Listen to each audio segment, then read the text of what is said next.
All right, let's dive right in. We're going to tackle a pretty big idea today, one that comes straight from our source material. Is the world we've built actually making it harder for us to think? And just to be clear, we're not talking about some grand conspiracy here. This is about looking at a trend, something that seems to be happening right in front of us. So let's break it down. Okay, so it all kicks off with this one number, 8 seconds. That's it. Our source material points out that 8 seconds is now the average human attention span. That's less than a goldfish. Seriously. And that one little fact, it's kind of like the canary in the coal mine. It's a warning sign that points to a much, much bigger question. And yeah, that bigger question is a tough one to ask. Is our world literally making us stupid? I know, it sounds harsh, but it's the core question we're exploring today. What we're going to do is walk through this era by era to see how the very fabric of our society might have changed from a place that rewarded deep thought to one that actually, maybe, punishes it. So to really get a grip on this, we need to introduce a key concept. When our source material talks about stupidity, it's not what you probably think. We're not talking about IQ scores or how much school someone had. No, it's a completely different idea, something they call functional stupidity. So what on earth does that mean? Well, it's defined as an absence of consciousness, not an absence of data. Let that sink in for a second. We're drowning in data, right? We have all the information in the world. This is about a refusal, a systematic refusal, to actually do the hard work, to put in the cognitive effort, to see what's really going on beneath the surface. And this is where it really clicks into place. You can see it right here. On one side, you've got information. That's the easy stuff, right? Piling up data, having Google give you an instant answer, just copying and pasting. But then on the other side, you have knowledge. And that's the heavy lifting. That's about actually transforming the data, synthesizing it, and getting to the core principles. And the big argument here is that we've gotten incredible at the information part, but we're letting our skills for building real knowledge just slip away. Okay, so how did we even get here? To figure that out, we've got to jump in the time machine. We're starting in the post-war period, from about 1950 to 1985. This was a time defined by a massive shift from necessity to comfort. Back then, in the years after World War II, thinking wasn't some luxury. It wasn't an abstract thing you did in a university. No, it was a straight-up survival tool. If you messed up your budget, your family didn't eat. If you couldn't read the room at work, you were out on the street, and there wasn't a big safety net to catch you. Reality had a way of giving you very quick, very harsh feedback if your thinking was lazy. But then, things started to change. Economies got more stable, social safety nets got stronger. And this built a kind of buffer, a layer of insulation between a bad choice and a bad outcome. And according to our source, this is when a kind of cognitive atrophy started to set in. I mean, think about it. Deep thinking literally burns calories. It's hard work, so why would you do it if you don't absolutely have to? And the result wasn't just people getting lazy, it was deeper than that. It was a rewiring of our society's values. We started to prefer ease over effort. And that created the perfect conditions for the next big shift. Right, so that cognitive atrophy we were just talking about, it basically laid out the red carpet for what came next. We're now moving into the late 80s and 90s, the dawn of the digital age. And into that space, that void where deep thought used to be, rushed a whole new set of values, all about one thing: speed over depth.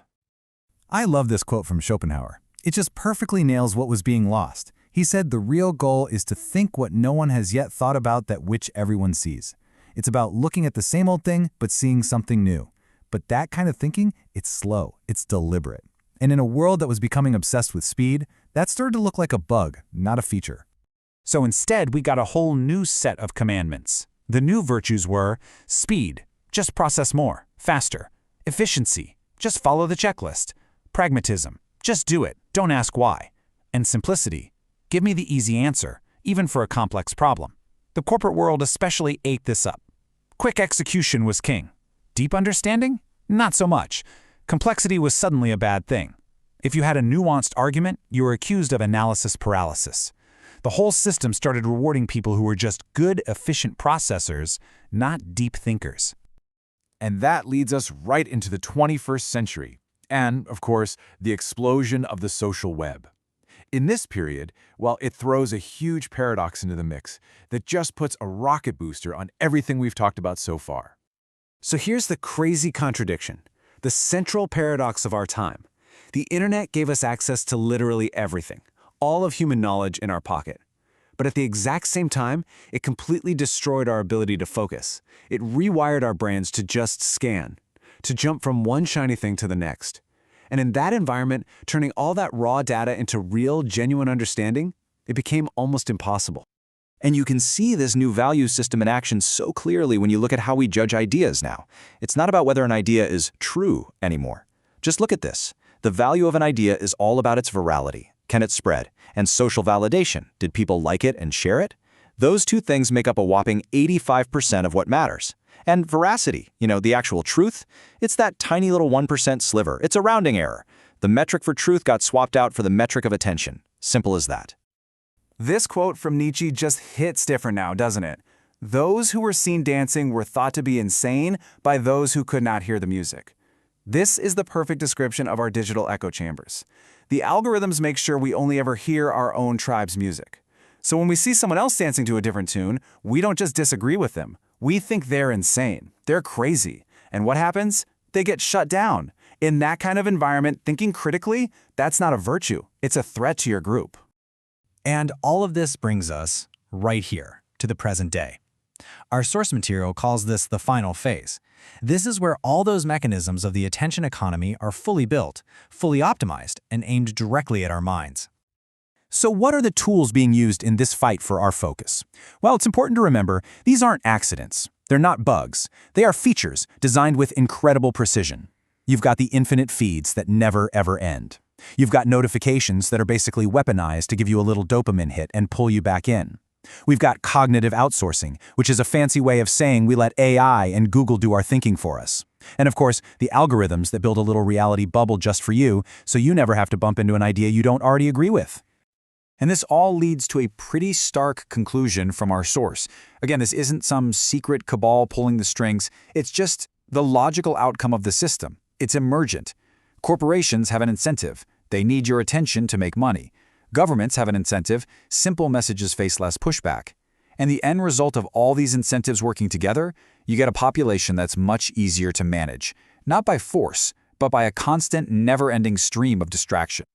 So this is where we land, with one last really important question that I want to leave with you. Let's be honest, real thinking is hard work. It can be uncomfortable, even painful, and in a world that seems to get along just fine with this functional stupidity, our source leaves us with this challenge.